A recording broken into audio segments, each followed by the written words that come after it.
नमस्कार। Challenge board में आप सभी का स्वागत है। दोस्तों, मैं हूं विकेश कुमार और आज की इस वीडियो में हम लोग बात करेंगे प्रश्नावली 5.3 के प्रश्न संख्या 1 का 3 नंबर और 4 नंबर। दोस्तों, यदि आप इस चैनल पर नए हैं तो एक लाइक कर दीजिएगा। चैनल को सब्सक्राइब करने के साथ साथ बेल आइकन को प्रेस जरूर करिएगा ताकि आने वाला प्रत्येक वीडियो का नोटिफिकेशन सबसे पहले आप तक पहुँचे।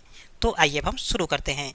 प्रश्नावली 5.3 के प्रश्न संख्या 1 का 3 नंबर और 4 नंबर है। दोस्तों, इस क्वेश्चन में कहा जा रहा है निम्नलिखित समांतर श्रेणियों का योग ज्ञात कीजिए। ठीक है, जैसा कि पिछले वीडियो में 1 नंबर और 2 नंबर सॉल्यूशन किया था, उसी तरह से 3 नंबर और 4 नंबर भी सॉल्यूशन होगा। ठीक है, ध्यान रखिएगा कि इस प्रकार के क्वेश्चन बोर्ड एग्जाम में पूछे जाते हैं, इसलिए आप इस वीडियो के लास्ट तक बने रहिए ताकि आपको इस प्रकार के क्वेश्चन बनाने में कोई समस्या न हो। तो आइए अब हम शुरू करते हैं।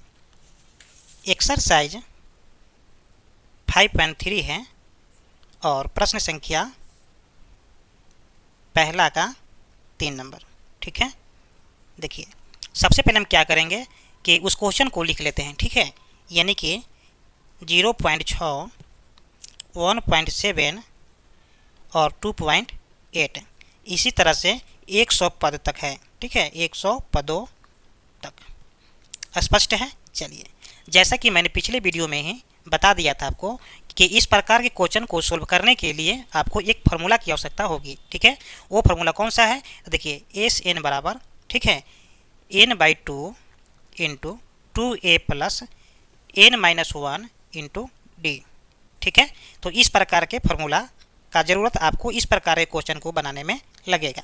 ठीक है, जहाँ पर हमें n, a और d का वैल्यू चाहिए।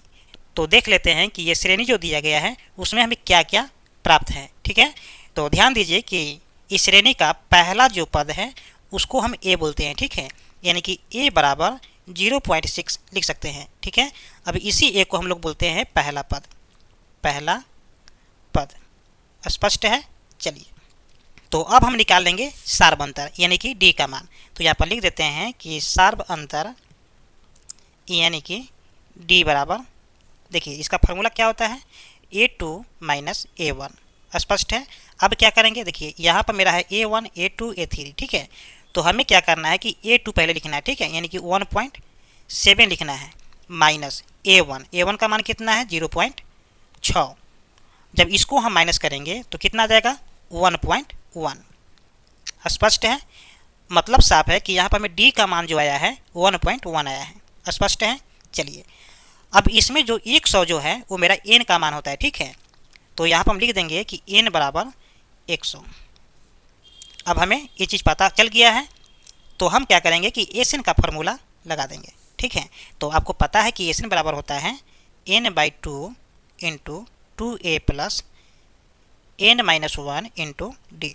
ठीक है, चलिए अब क्या करेंगे कि यहाँ पर हम इन सारे वैल्यू को पुट कर देंगे। ठीक है, यानी कि n का मान कितना है 100 है, तो हम लिखेंगे 100/2।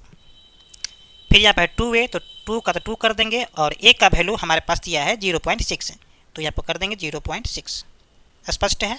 प्लस n का मान हमें कितना है तो 100 है, तो यहाँ पर लिख देंगे 100 माइनस 1 और d का मान है यानी कि 1.1।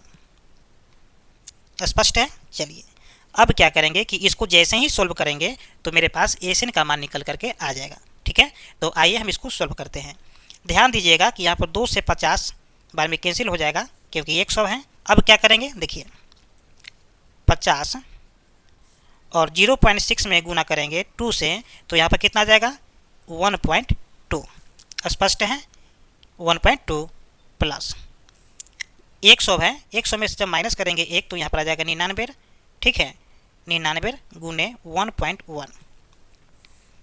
ठीक है, चलिए अब क्या करेंगे कि यहाँ पर दोनों को गुना कर लेंगे और 1.2 को प्लस कर देंगे। ठीक है, तो यहाँ पर कितना देखिए 50 1.2 जोड़ 99 गुना करेंगे 1.1 में, तो आपके पास में आ जाएगा 108.9। ठीक है, 108.9। अब क्या करेंगे, देखिए 50 और 108.9 को जोड़ेंगे 1.2 के साथ में, तो कितना आ जाएगा, यहाँ पर आ जाएगा 110.1। 110.1। ठीक है, अब इसको क्या करेंगे गुना कर देंगे, यानी कि 50 गुने 110.1, ठीक है। और जब दोनों को गुना करेंगे तो यहाँ पर आ जाएगा 5505, ठीक है। आप गुना करके देख सकते हैं, इतना आएगा। तो इस प्रकार से 5505 जो आया है एशियन का मान आया है, ठीक है। और हमें योग पूछा जा रहा है, और एशियन का मतलब संख्याओं का योग होता है, ठीक है, सम ऑफ नंबर। तो यहाँ पर लिख सकते हैं कि एशियन बराबर 5505। स्पष्ट है? चलिए, तो ये हो गया मेरा फाइनल आंसर। स्पष्ट है? चलिए, अब हम क्या करेंगे कि प्रश्न संख्या 1 का 4 नंबर सोल्व करेंगे, ठीक है। तो यहाँ पर लिख देंगे प्रश्न संख्या 1 का 4 नंबर। स्पष्ट है? चलिए, तो अब हम क्वेश्चन को लिख लेते हैं। यानी कि क्वेश्चन का जो श्रेणी दिया है वो है 1/15, 1/12, 1/10, इसी तरह से 11 पदों तक दिया गया है, ठीक है। चलिए, अब हम क्या करेंगे कि यहाँ भी जो जो चीज़ हमें दिया है उसको पहले हम लिख लेते हैं, ठीक है। यानी कि ये तो मेरा है पहला पद, तो यहाँ पर लिखेंगे पहला पद, यानी कि A1, और A1 का मान कितना है 1/15। फिर निकालेंगे हम सार्व अंतर, यानी कि D का मान, तो यहाँ पर लिख देते हैं सार्व अंतर, यानी कि D। देखिए D कैसे निकालते हैं, तो A2 माइनस A1 करते हैं, ठीक है, यानी कि A2 माइनस A1। तो A2 का मान कितना है 1/12, ठीक है, 1/12 माइनस A1 का मान कितना है, तो A1 का मान है 1/15, 1/15। स्पष्ट है? चलिए, अब हम क्या करेंगे, इसको भिन्न का घटाव करेंगे, यानी कि इसका दोनों का एलसीएम लेंगे। तो इसका एलसीएम आ जाएगा 12 और 15 का 60, ठीक है, कि 12 25 60, 5 आया। तो 5 में गुना करेंगे 1 से, तो यहाँ पर आ जाएगा 5 माइनस, फिर 15 से हम भाग करेंगे 60 में, तो कितना आ जाएगा 4। तो 4 में गुना करेंगे 1 से, तो यहाँ पर आ जाएगा 4। अब जो दोनों को प्लस माइनस करेंगे तो यहाँ पर आ जाएगा 1/60। अब 1/60 जो मेरा आया है D का मान आया है, ठीक है।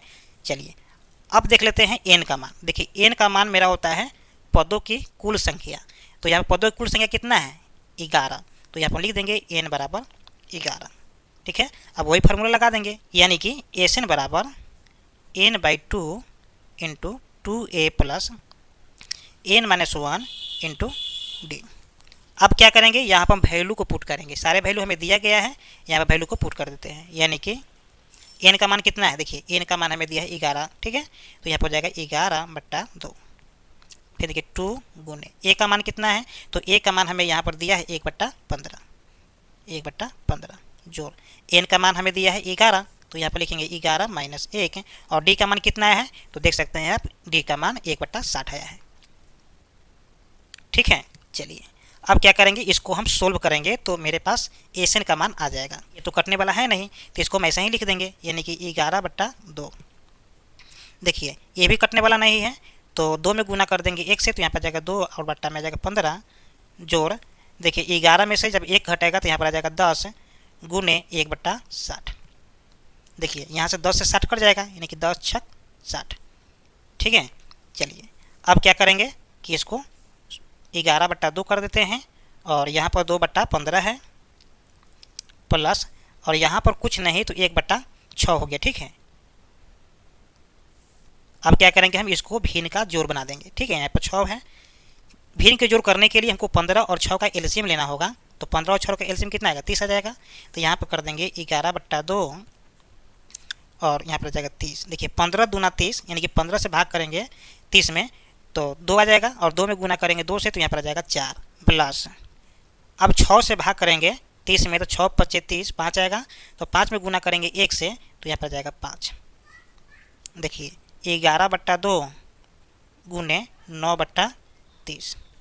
आप चाहे तो 9 और 30 को कैंसिल कर सकते हैं, 3 × 3 = 9 और 3 × 10 = 30।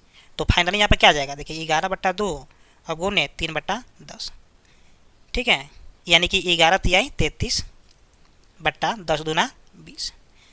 33/20 क्या है, एशियन का मान है, ठीक है। देख सकते हैं यहाँ पर कि यहाँ पर एशियन का फॉर्मूला लगाए थे।